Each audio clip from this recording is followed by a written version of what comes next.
تو امیر معاویہ رضی اللہ تعالیٰ عنہ کو یہ شرف بھی حاصل ہوا کہ یہ کاتب وحی الہی بنے، یہ کاتب قرآن بنے، ان کے ہاتھوں سے قرآن لکھا گیا۔ بتاؤ اگر حضور کو ان پر اعتماد نہ ہوتا تو حضور علیہ السلام کیسے ان کو قرآن لکھنے کا فرماتے؟ اگر اعتماد نہ ہوتا کیسے اللہ کی وحی لکھنے کا فرماتے؟ اگر اللہ کو اعتماد نہ ہوتا تو اللہ کیسے یہ اجازت دیتے کہ حضرت امیر معاویہ قرآن لکھے؟ معلوم ہوا کہ اللہ کو بھی اعتماد تھا، سید الانبیاء کو بھی اعتماد تھا۔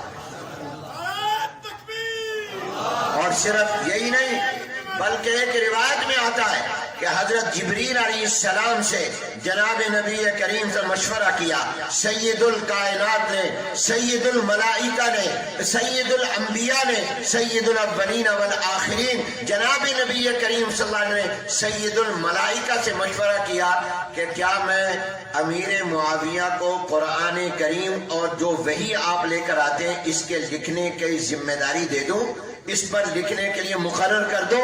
تو سید الملائکہ جبرائیل السلام نے کہا ضرور، یہ ذہین بھی ہے اور ماہر بھی ہے اور قوی بھی ہے، امانت دار بھی ہے، آپ ان کے سپرد کر دیں۔ تو اللہ کو بھی اعتماد، سید الانبیاء کو بھی اعتماد، کائنات کے سردار کو، اولین و آخرین کے سردار اور امام کو بھی اعتماد، اور سید الملائکہ کو بھی اعتماد، گویا فرش والوں کو بھی اعتماد، عرش والوں کو بھی اعتماد۔